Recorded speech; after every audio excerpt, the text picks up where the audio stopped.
We have geologist David Lawler speaking to us, but first up is archaeologist Hank Mules, who many of you know, been around here forever and ever, right?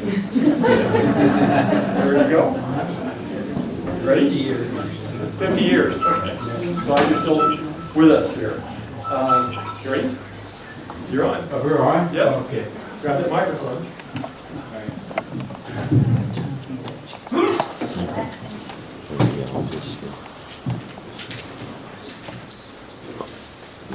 Let's see. I need to be able to see this where we. This is right. Can you hear me? Yeah. Good. Sounds good. All right. The way this goes is I'm going to talk for roughly 25 minutes, and then we'll have 5 minutes or so of questions, and then Dave will talk, and then we'll have time for some more questions. I love this photo. I just had to have it for the poster because it's the only one I know of where you get a view of a sluice from the point of view of the gold itself. This is from 1519, translated from Latin, and it's a tin mine, I think in Bavaria, and it's in the beginning of almost every book you'll see on gold mining techniques. It just shows you that people were aware that gravity can be used to transport and cut with water. This is the basic sluice box. It could be a long time. There's a little bit of hair splitting. Let's see. Let me figure this out. If it was a long time, it would have a hopper here, which is like a box with perforated plate in it, and it would be the first level of separating gravel. But basically, you can see what a sluice is. It's a rectangular box. It's set at an angle. They're generally 12 feet long, nesting. So the end of this would be a little smaller than the entry side so that they can be pieced together, and we wind up eventually with sluices that are thousands of feet long in certain hydraulic mines, and in the case of what we'll be presenting today, the tail sluice can be several miles long. One thing that you have to maintain about a sluice is the angle. It's on a slight incline, and something else to be said is to enhance the recovery of gold, since it's in such a minute level by the time it gets to the end of the process, you have to introduce mercury, quicksilver or mercury. This is a basic sluice box. What more can you say? It's pretty straightforward. Well, the interesting thing is the sluice box is part of most, other than the chemical recovery processes, it's part of every mine in operation today. The guy out there with the suction dredge, or just moving up from a pan. The next step you get to, you'll be using a sluice.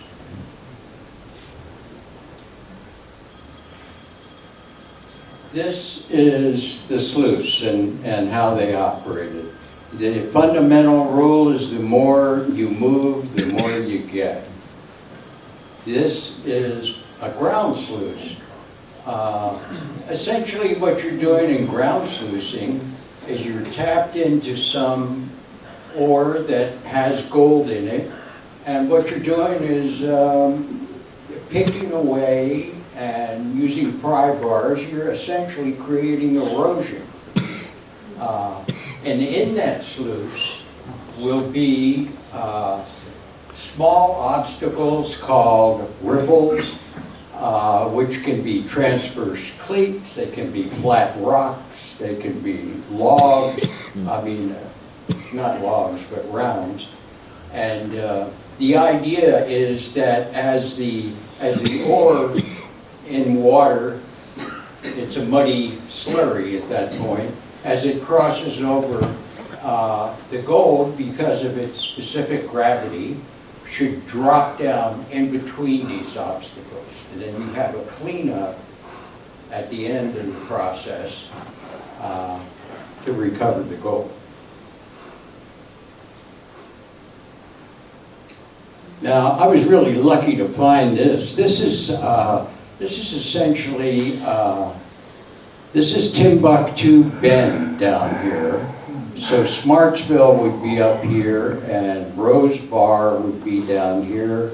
This is sort of an idealized version of Buzzard's Roost, but it's that big, beautiful bend on the Yuba.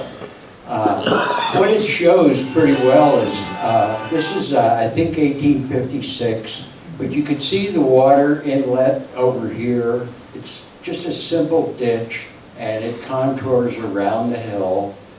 And what you can barely see are these perpendicular lines, which are essentially sluices going down to the river. So that's the way it works.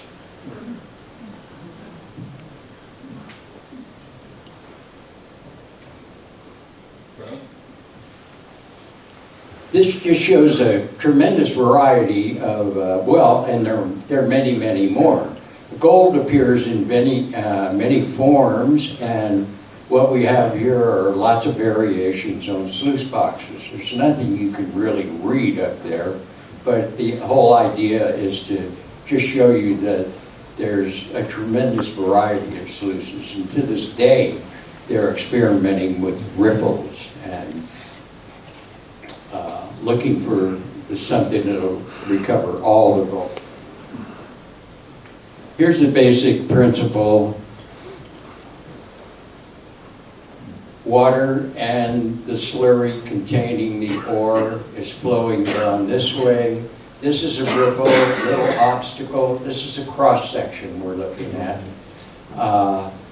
You could see that the water goes over the riffle, makes a little turn, continues on, but the heavier material, which should be black sands and gold, are dropping behind the riffle. This is North Bloomfield, and this is on a grand scale.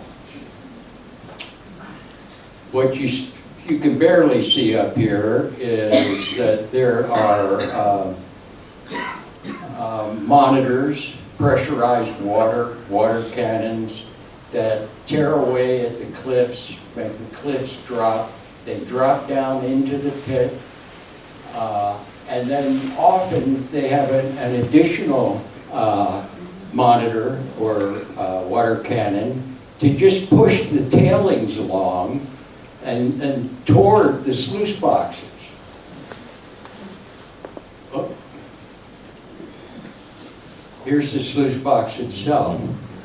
These are all coming from different sources, but all winding their way to a singular sluice. This, in a lot of hydraulic mines, is, well, like on San Juan Ridge, Columbia Hill, had a couple of 2,000-foot sluices. There are many places with lots of sluices. Here's a diagram of the ditch system, at least a flume. What's backing up the whole, this is all water and gravity powered, the whole process. When you look at, say, a hydraulic mine, the mine is much more than just the pit you're looking at. It's keyed into maybe 50 miles of ditch with all the various appliances that go with that. And then there's a drain tunnel at the end of the process. And then after it leaves the mines and the miners no longer care, it went down into the valley and they did care. So eventually they put an end to such a flamboyant style of mining. Here's a sluice that's paved with wooden blocks. Now, what's unique about these is they last a while, and it's really the spaces in between these blocks where the gold's going to drop as the slurry goes over it. And here's a bird's eye view of the same thing.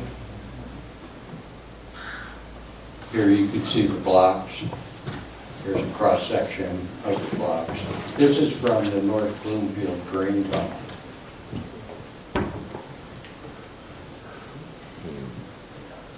Here's a sluice that's used rounds, where they just cut through the tree, and again, it's the spaces in between that are collecting. Well, a cleanup consists of, which is periodic, and it happens at different intervals at different mines, at different kinds of mines, but you would take all this material out and take that material and process it in even finer technique. This is Columbia Hill, shows the process. These are definitely sluices.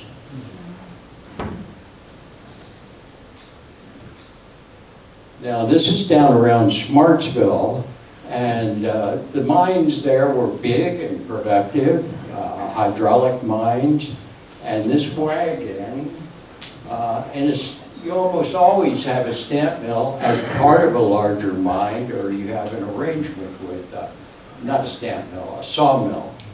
So these are blocks being delivered. There's a whole sawmill that what it does is make these blocks, because the bigger ones, they last 8 to 10 weeks. 8 to 10 weeks. Now here's a drain tunnel is something that's unique to the northern mines. The northern mines are those mines that eventually flow into the Sacramento River. The southern mines flow to the San Joaquin. What happened in the northern mines, since there were more hydraulic mines, is this phenomenon called a drain tunnel. So here's the edge of the Malakoff pit up here. And you have to get rid, as you're hydraulicking, you have a problem of accumulating tailings. So much so that you can hardly move around in the pit that you've created. So you want to get rid of those. And if you're getting rid of those, you might as well, and you're going to push them down slope, you might as well use that opportunity to add another sluice. So so they had sluice tunnels. So this is up high. Here's the river down here, actually. So they put a, well, in this case, it's like a shaft. And this is a tunnel. This is all underground, and it comes out down here on Humbug Creek below the falls. These are probably the falls right there on Humbug Creek. This is this particular drain tunnel is over 8,000 feet, and it was really hailed worldwide as an engineering marvel. It was created by, each one of these is a shaft, these little marks here, and they worked in both directions around the clock to produce this. Here's a cross-section of it. And really, I've said this before, the ability, water conveyance systems, hydraulicking was really refined in this area. It was really the equivalent of what Silicon Valley was. In a worldwide context, all the mines around the world look to North Bloomfield, Nevada County. Could you speak up a little bit better? Yeah, okay. Thank you. All right. So here, just wanted to show you up here is the Malakoff pit. Here's the shaft I was talking about. Each one of these was accessed. All of these are along the trail, the Humbug Trail itself.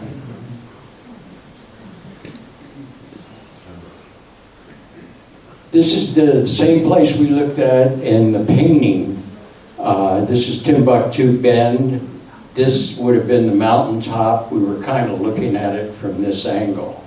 Well, the point of this is to show that each one of these little vertical marks here is a drain tunnel.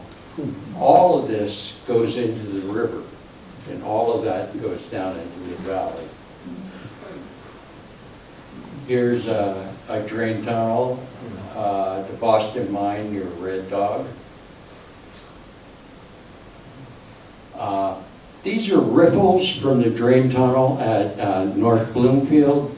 Those started out as 1 inch by about 6 inches, iron. And they were all this wide. And they get battered in the process of acting like sluices and have to be replaced periodically. But I think that's a pretty good illustration of the tumultuous battering they take. Now here we are down again near Rose Bar, and this is Timbuktu Bend again. And these are tail sluices, the very last sluices after it leaves the mine. And you could see, here's the edge of the tailings. You could see that they have to keep building the sluice longer to be able to fill it, because when it hits this level, it's flat. And so it's not dropping, and the gravel's not moving away. So that just gives you an idea of how the main fork of the Yuba, the main trunk of the Yuba, was completely choked by gravel periodically. And here we go again with just 1930s style mining operation with the sluice again. And if somebody was to set up a sluice today, it'd probably look very much like this. There we go. Any questions? Thank you. All right, we'll move right on to Dave then. I got a question. Yeah. So what was the quicksilver, the mercury used for? What's it used for? Yeah. It has a,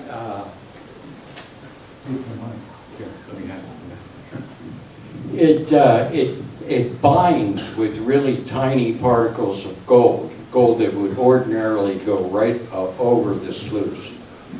So it has I don't know that anybody has really broken this down chemically to talk about how we're talking alchemy here. We're still, it binds and forms an amalgam like a dentist uses for your tooth, and then it's heated in a closed system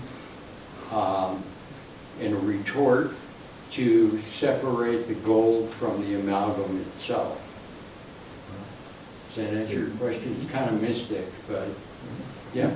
Hank, if after the first, say, 100 yards of the sluice box, probably got most of their gold out of that, how much more would they get for another mile of sluice? Yeah, you're right about most of the gold recovered there, but still you're losing a tremendous amount.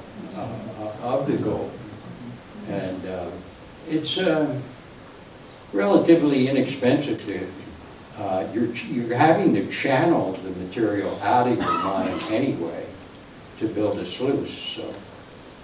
Could you speak to the volume of mercury they use? How many metric tons do you think in California? Dave knows more about that. Okay, thank you. We're gonna move over to Dave. Dan, I think you need to load my Okay. talk on the laptop. Yeah, we think the estimates are 100 million tons of mercury were used, of which 30 to 50% were lost. So there's 50 million tons between 6,000 foot level of Sierras and the mouth of San 15 Francisco. million tons? Did they eventually use cyanide? No, not for placer mining, not for, placer means free gold. Why not? That was, only in hard rock was cyanide used. But why couldn't it be used in placer? The point of using cyanide is to liberate the gold particles from the quartz. And in this case, through 20 million years of tropical weathering, the gold was already released from its bedrock source in gold quartz veins.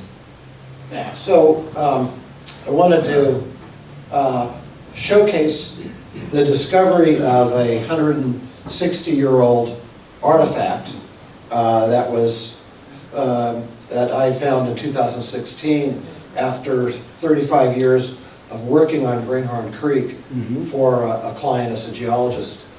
Never did I think that where I had walked thousands of times, that 30 feet below me under the tailings was an intact sluice box system 1,000 feet long.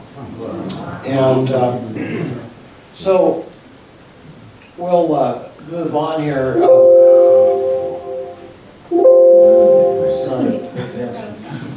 So the Egyptians had the discovery of King Tut's tomb. The Scandinavians have Viking ships buried. This is the equivalent of that in Nevada County. And as Hank and I have talked about many times, to find a mining processing artifact made of wood that's 160 years old, that is in nature, is almost virtually unheard of. The only reason that this length of sluice box system was preserved was because it's been underwater for 160 years. And I want to very quickly go over these key points for my talk briefly. That this sluice box represents a very poorly understood period in California history. We know a lot about the gold rush, using very primitive, as Hank has pointed out, very primitive sluice boxes. We know a lot about the advanced stage hydraulic mining period starting industrial scale in the 1870s. And the extraction and hydraulic mining of this ancient Yuba River channel, which was the largest and oldest ancient river system in the world. And this all happens in Nevada County. Nevada County has more gold production from placer gold than any other county in California and in the West. It was all due to this the establishment of this ancient river channel starting in the age of dinosaurs and going through the tropical period to about 40 million years ago. So, but this sluice box system was specifically designed for the hydraulic mining of tailings from hydraulic mining operations. And as Hank has very clearly pointed out in his talk, there's a whole variety of sluices, and each one of those had its application. And the sluice box that we found it was very, very sophisticated for its time.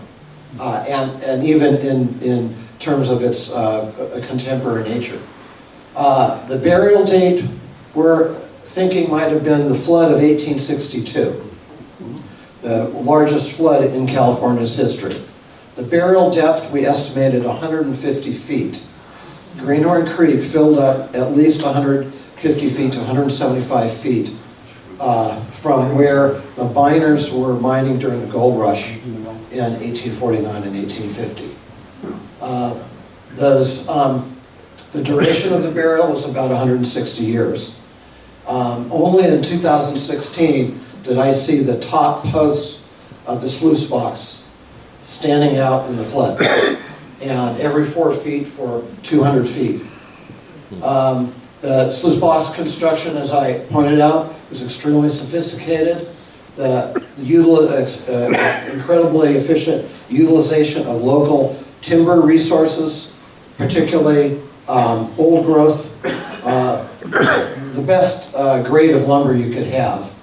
The sluice box design, it was designed in modular units. Each unit is 12 feet long, and there's at least, we found 25 units preserved that was exhumed by the last year's floods between January and March. It was a double sluice. It was 2 6-foot wide sluices divided, had a center dividing board, each one 3 foot, so you could get double the production per day, per week, per month. And its total length, we estimate at 900 to 1,200 feet. And this also has solved a 30-year mystery as to why Greenhorn Creek is the most polluted, mercury-polluted watershed in western North America. We estimate that the South Yuba, there's about a mercury load of about 5 to 10 kilos of mercury, so 10 to 20 pounds coming down every year. In Greenhorn Creek, it's between 200 and 400 kilos, almost up to 1,000 pounds a year is traveling down into the watershed, into the Bear River, and then, of course, into San Francisco Bay area.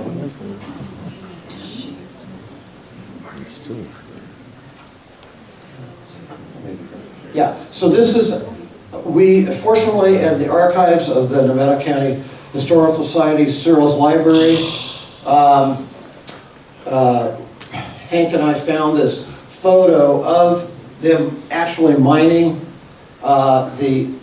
sluicing the hydraulic mine tailings. And how they're doing this, it doesn't show in this photo, but I think the next one it does. You can see a plume of water here that is actually pushing the tailings down the sluice box. And that's how they were able to move a vast amount of material. Their only trick to this was the quantity of mercury they used was for every 1,000 feet of sluice box, they were using per site 10 pounds of mercury per linear foot. So for every 1,000 feet per year, they're using 2,000 pounds, a ton of liquid mercury per 1,000 feet. So the gold here is very, very fine. It's smaller than the size of salt in a salt shaker. And again, why I want to point out, why did they go to this amount of trouble to develop a whole industry mining tailings? And everywhere you see on the map that's gold is a mining district.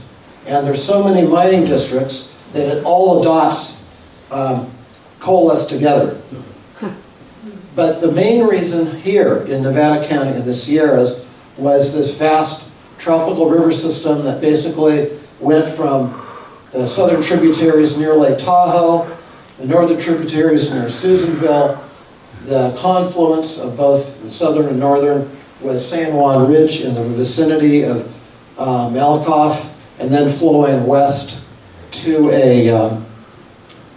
to a giant delta on emptying into a tropical ocean here on, so the beach would be in this area starting about 60 to 40 million years ago. And so this river system is the size of the upper Amazon around where Jubit is. The channel, the Paleo Valley is over 4 miles wide. That's the width of the Amazon, upper Amazon today. It's so wide that when you're at the Amazon in that area, it looks like a giant lake, but it's flowing downstream at about 15 miles an hour.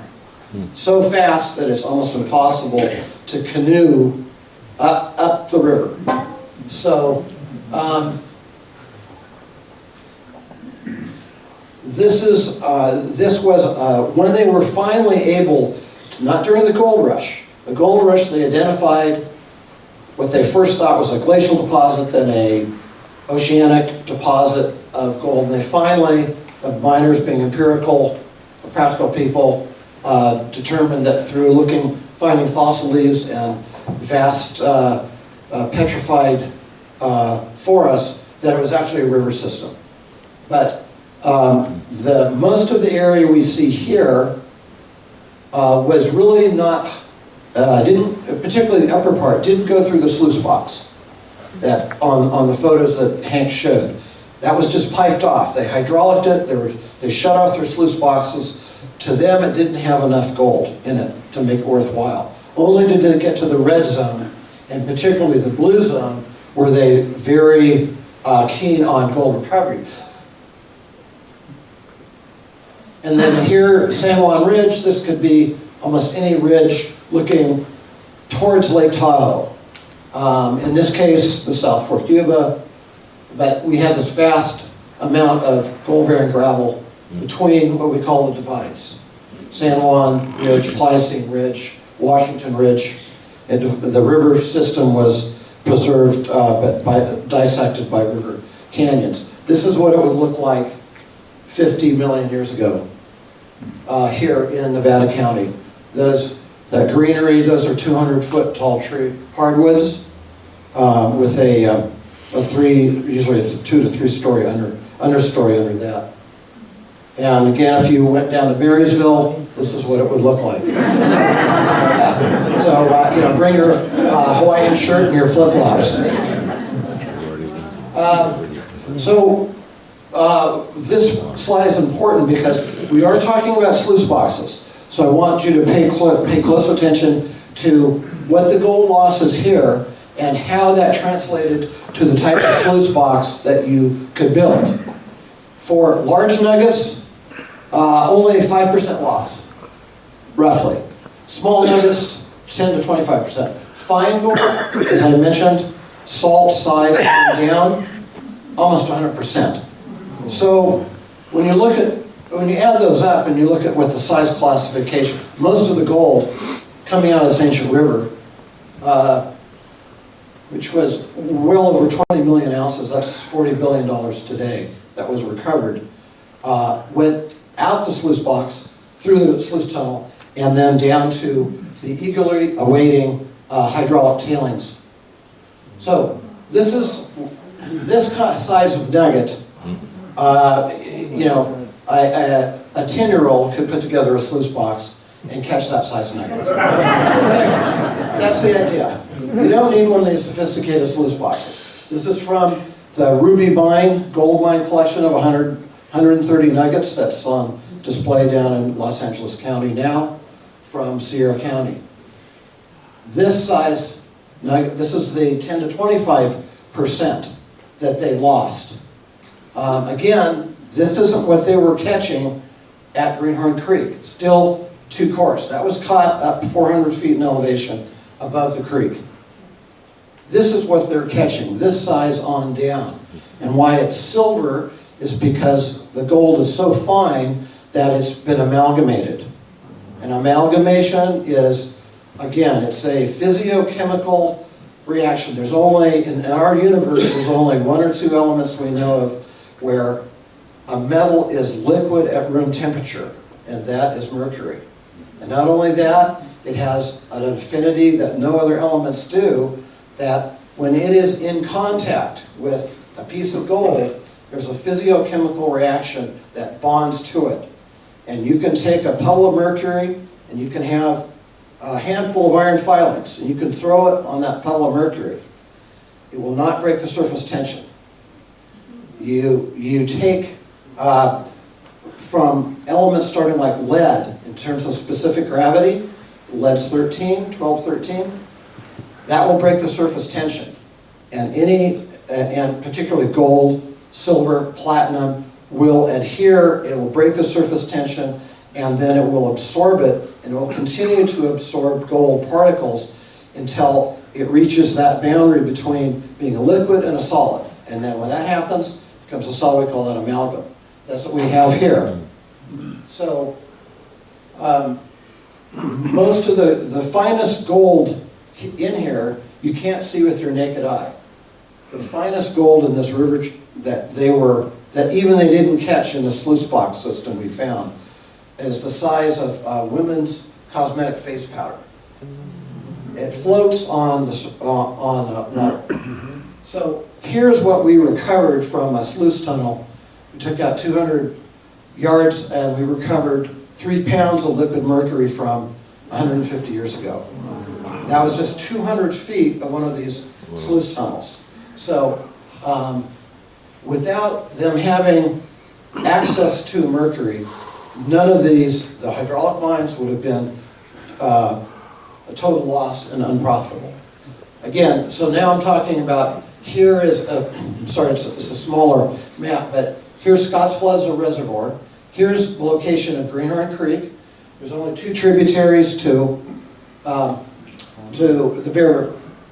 Here's Greenhorn Creek, and here's Steep Hollow, and here's Lake Rollins.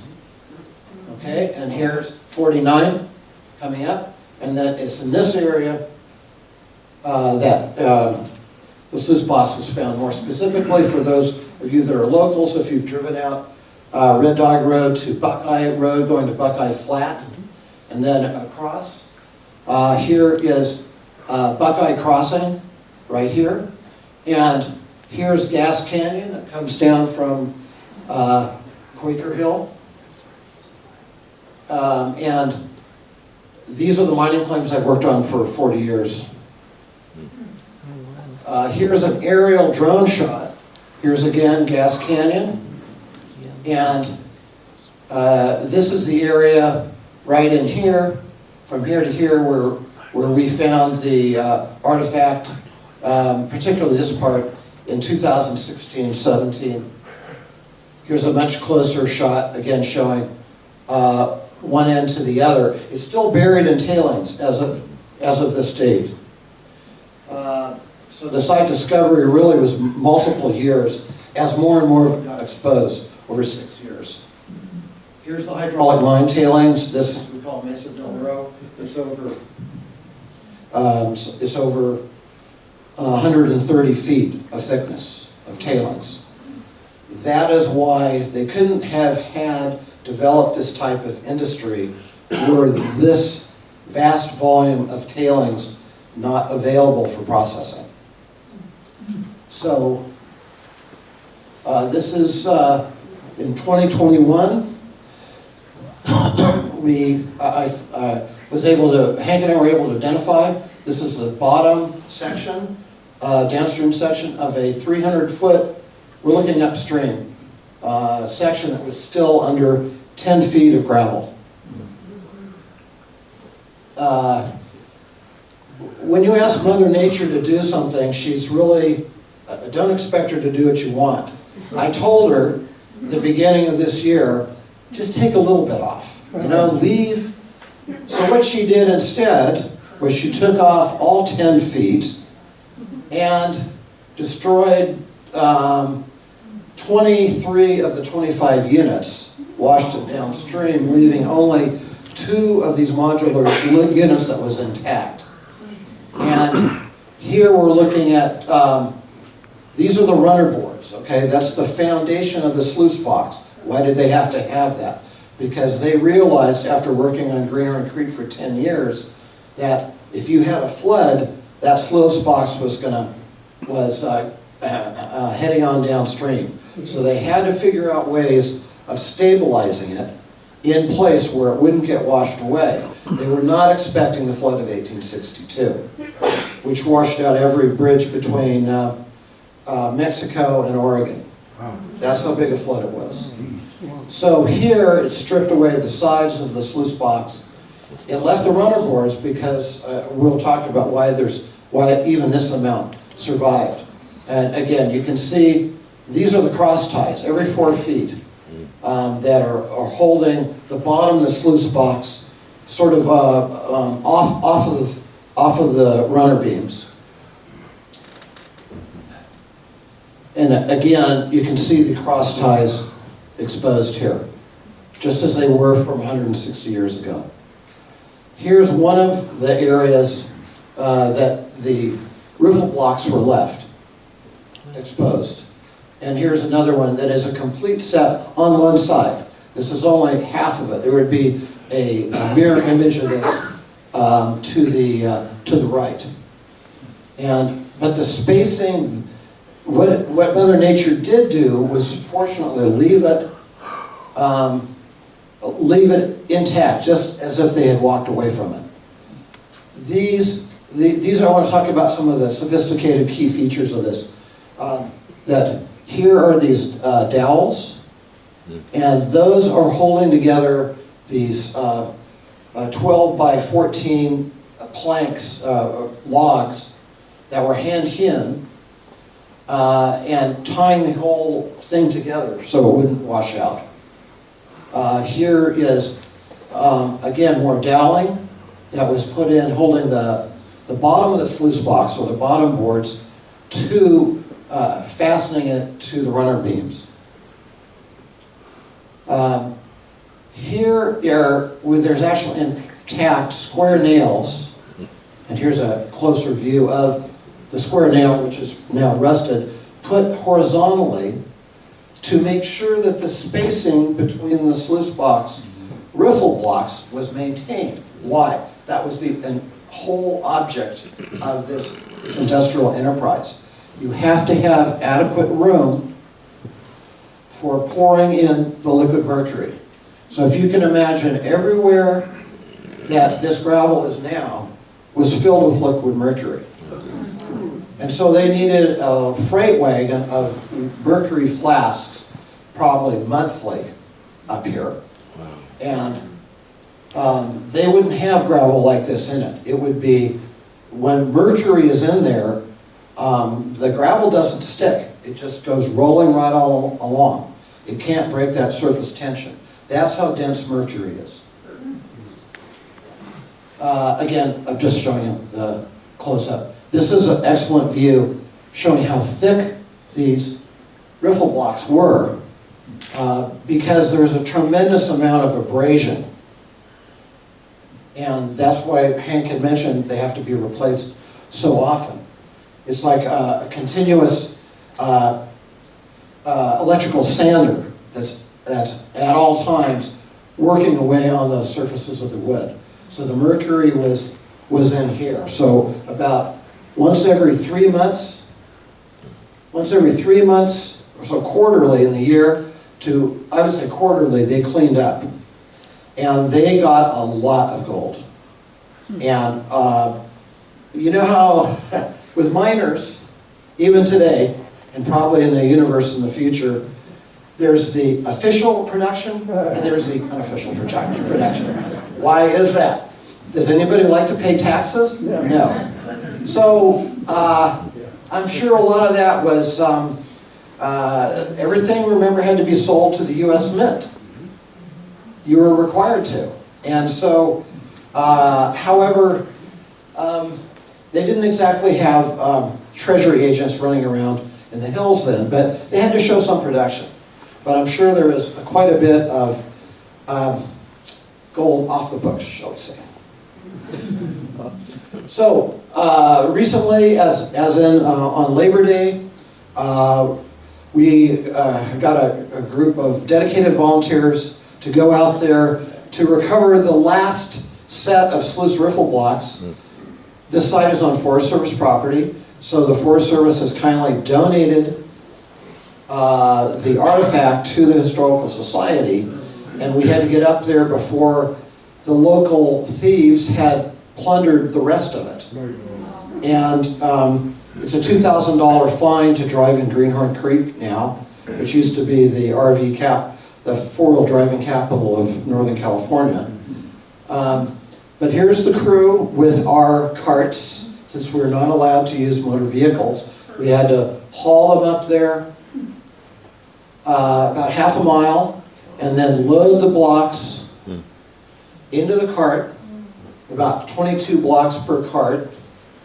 And here's Hank dutifully pushing the cart along the bottom of Greenhorn Creek, and Eric is pulling it. It's not as easy as it looks. We finally got him into my pickup, and then over to the Historical Society next door to the Armory, and that's where they're waiting to be, along with the other components, reassembled into an outdoor sluice box exhibit, of which we hope to be breaking ground soon. At that point, yeah, okay. So Dan will talk a little bit to that issue. How much gold did you recover from the dismantling of the blocks? How much gold did you recover from the dismantling of the blocks? Well, some of Grass Valley's finest had already helped themselves to that. So I would say probably for every gram of mercury they got, they probably discharged an ounce of mercury back into the watershed. So that's the problem, is that there's vast amounts of mercury still there that's going to have to be cleaned up, hopefully before this next round of atmospheric rivers happens. But I would say, yeah, again, we noted it, duly noted, and then we didn't have an opportunity, shall we say, to answer that question. Please. This is being brought up into the air and out of water. What's being done to preserve it, to keep it from deteriorating? Mercury is an element. Its elemental form does not deteriorate. No, but I mean the block. Oh, the wood. So the wood, I'm sorry. Yeah, so the wood was, most of this wood, particularly the side boards and the bottom boards, looked like it had just been cut at Cubitch Mill a week before. Any wood underwater that's been underwater for 160 years, 200 years, looks just like the day it was cut. But now it's started to dry out. There's cracks that have developed, but fortunately, particularly with these blocks, with a number of them, where there has been cracks that have developed, we think we can glue it back together.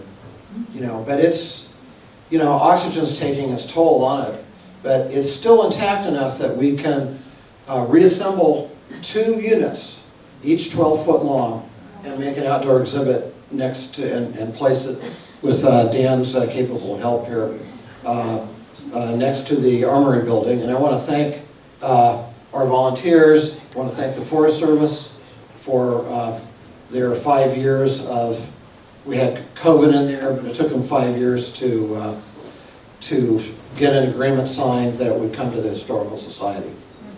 And, yes? Do you know what species of wood it is? One second. The one in the back? Where they got the mercury? Where the mercury? The mercury came through 329 mines between Santa Barbara and Crescent City.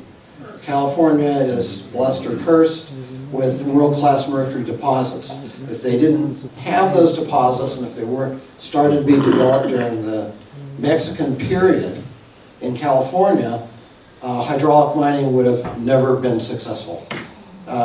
Mercury, the application of mercury was absolutely essential to the economic success of both the hydraulic mines as well as the hard rock mines here in Nevada County. Is it correct that mercury came from cinnabar? Yes, mercury occurs in two forms. Over near the geysers in Lake County, the reason I got into geology was at 8 years old, I was in a tunnel over in Lake County on a very, very hot day. And I was at the mouth of the tunnel, and the entire tunnel, there was thousands and thousands of mercury droplets sweating out of the tunnel and then going into a rivulet down 10 or 20 feet outside the tunnel. It was absolutely fascinating. The other way it can form is in this oxide form cinnabar. Right now at the geysers field in Napa, in Sonoma, Lake County, they recover about 500 pounds of mercury a year as part of their geothermal operation. It's a microscopic form. It comes up with the superheated water. So it's part of California's history. There are no known commercial deposits of mercury in the Sierra. So all of that 100 million pounds of mercury, liquid mercury, was brought into the Sierra over a 75-year period. Can you talk about what is methylated mercury? When mercury, when this legacy mercury, for instance, is deposited in a anaerobic or oxygen-free environment, a group of microbes called sulfate-reducing bacteria attack and metabolize that mercury that's their breakfast, lunch, and dinner. And their waste product is methylmercury. It produces methylmercury that is the organic form of mercury that can bioaccumulate in everything from bacteria, water skeeters, banana slugs, all the way up the food chain to us. So, yes. In the process of getting the amalgamation, what do you do about the other metals that are heavy like gold? How much does that interfere with the recovery gold? What really interferes the most is that while mercury is the quintessential element needed for gold processing until within the last 10 or 20 years, if it gets coated with iron oxides, the miners in the 19th century would call that, oh, the mercury is sickened in our box. And what they had to do was take out all the mercury and then very, very carefully heat it at a very low flame and and very carefully put in manganese in there. And it'll, because if you do it quickly, you're going to blow yourself up and everybody else in the neighborhood. So you have to do it very carefully, and that removes that thin layer of basically iron, of rust that has been deposited into the mercury. So that's once the mercury is freshened, as they used the term in the 19th century, then they could reuse that mercury again to recover the gold. So again, as I said, the other components like these heavy mineral concentrates, those other elements those other minerals that were in there were not attached to the amalgam. Only lead, and there is some naturally occurring lead here in Nevada County associated with these deposits, and platinum and silver. And most of our gold here, compared to the state of Nevada, is very high in gold. So maybe we have anywhere from 5 to 15, well, at the least 15% silver. But other districts here, we have gold that's 90% pure. There's no nugget on Earth that's 22 karat or 100% pure. They all have alloys in it of one kind or another. The gold, the mercury particles will attach to that gold. When you get the amalgam and then it goes to the refinery, then at the refinery, by remelting that gold, they have the opportunity to remove those impurities. And most of the time they don't save the silver. It's not worth the effort. You go out to Nevada, you go to a gold mine out there, usually there's a very high percentage of silver, and they have to recover the silver to make it the mine economic.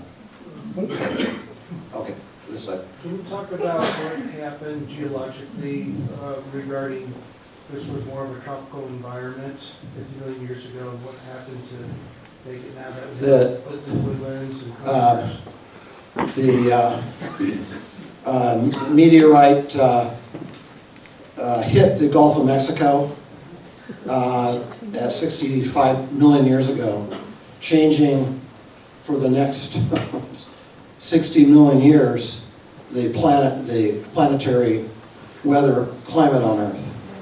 And what it did, it created instantly a greenhouse effect that lasted for the next 20 million years.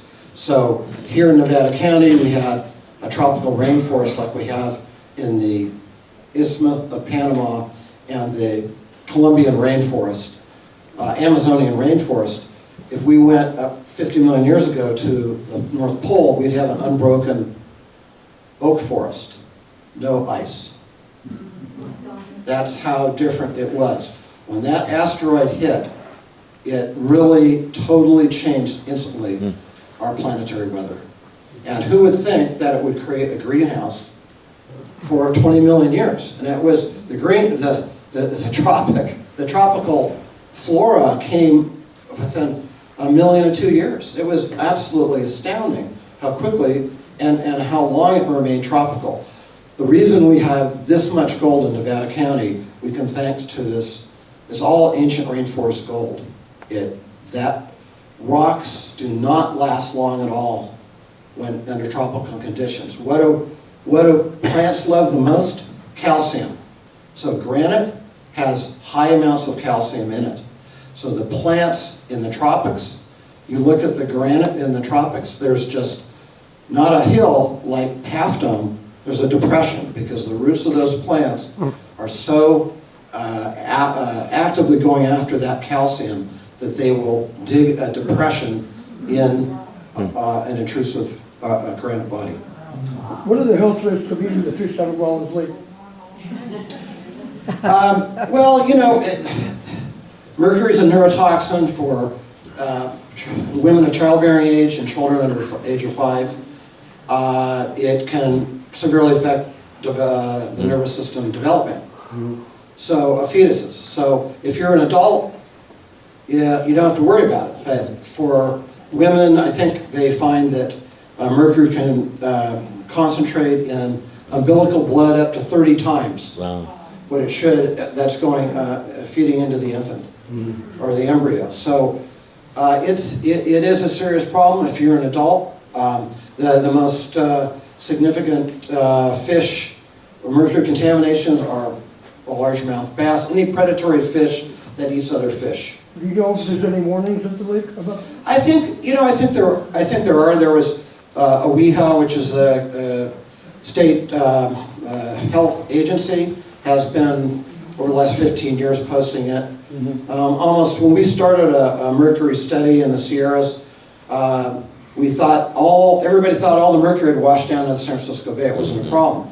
So every reservoir we have that was made not for boating, not for recreation, but for impounding tailings between late 1890s and even going up to Engelbright, now has high mercury levels in the fish. Thank you. You got a question? The type of wood? The type of wood, Pine was preferred because it has a habit of what they call brushing up. As the gravel goes over it, like the whisk broom, and that helps retain the particles of coal.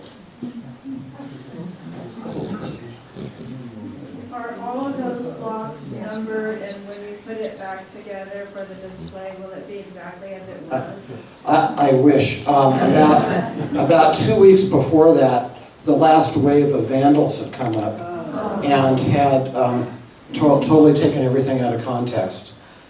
So there's an expression that I use when I'm working south of the border that applies here. Anything left unattended is assumed abandoned. So that's what happened. Yeah, but we have enough to make it representative. You know, we have all the blocks, at least they didn't cart them off and have a campfire that night with them. One more question. Yeah. So if the flood of 1862 buried this, what else is buried underneath there? I think there's about 10 feet between there and where the bottom of the creek would have been in 1850. So that's a very good question. So we're thinking there might be, we're going earlier and earlier in time. So by the time we have another year or two of extreme weather, we might be finding gold rush artifacts from the the early 1850s, because remind everybody, there's 2 places in the county, maybe 3, where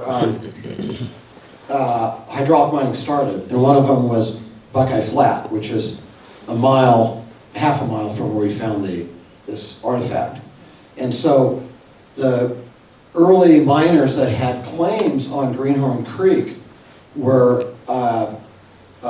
considered an egregious violation when hydraulic mining started, and all of a sudden their mining claims were getting covered by tailings. They didn't appreciate that, and that became a very early type of litigation in the county in the 1850s. They did get compensated, but probably not to the extent they thought they should have. So we expect there might be a potential for even earlier artifacts on Greenhorn Creek as the storms unearth more and more material of tailings.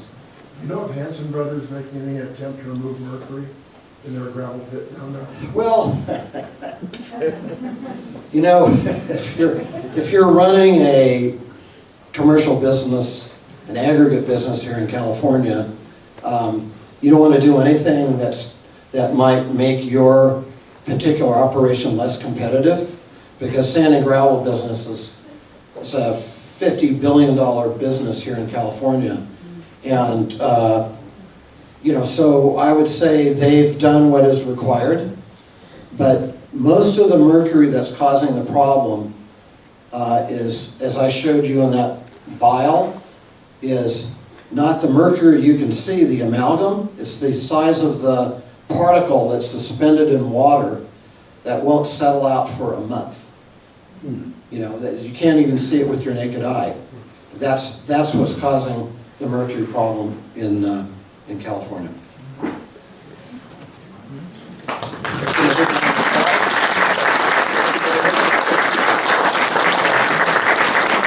So we started this process, quite a few years ago, and we negotiated with the Forest Service probably, 2 years? Because the Forest Service doesn't commonly loan artifacts. It's not in their policy, really. So we spent 2 years before we had an agreement that I signed.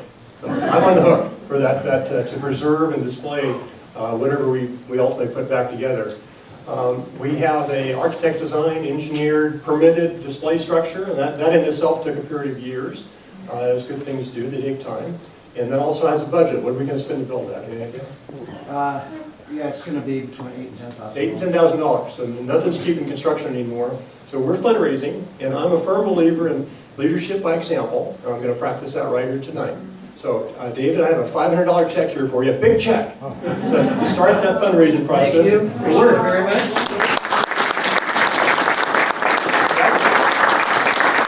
That's matching funds funds, so if you can help match that or contribute towards that, please do so. We have several $1,000s more to go. We have raised some monies already, and we'll receive donations in kind, we hope, to make this project ready to go. We're ready to pour that slab, and we can just get the funding to do so. So make that check payable in Nevada County Historical Society, and we'll make sure it gets into this account and the project on its way. So I want to say also, about 10 years ago, I was invited out to look at Hanson Brothers property. This is on Forest Service property, but Hanson Brothers had a similar, were you out there as well? Similar, was that an 8-foot sluice? It's a 3-foot sluice. A 3-foot sluice, same thing. It had emerged and it emerged through storms and was quickly being vandalized and hauled off. And so we were invited out to look at it, and they eventually just buried it again. I don't know what the status is today, but The storms of explosive again. yeah, so it's really something we need to preserve. And again, we're going to have this on display. We have movies, kind of rare video footage, movie footage of hydraulic mining. So we hope to incorporate that into a display in the library itself, and you can go out back behind the library and see what it actually looked like. So I want to say one thing about this is really an unusual event in an archaeological sense because you're usually trying to preserve a site. But in this case, every week we would go back, the site would look different. So it was essentially ephemeral. It was disappearing, it was being unveiled and disappearing before our eyes. So to be able to talk this up with the forest archaeologist, just to be able to record it, a slice in time, because what we recorded, when we recorded it as a site, has all been washed away or vandalized already. There may be more in the future, but at least we have something. We have a nice slice of what happened there. okay, Hank and David are going to remain up here for questions. We're going to break now for refreshments.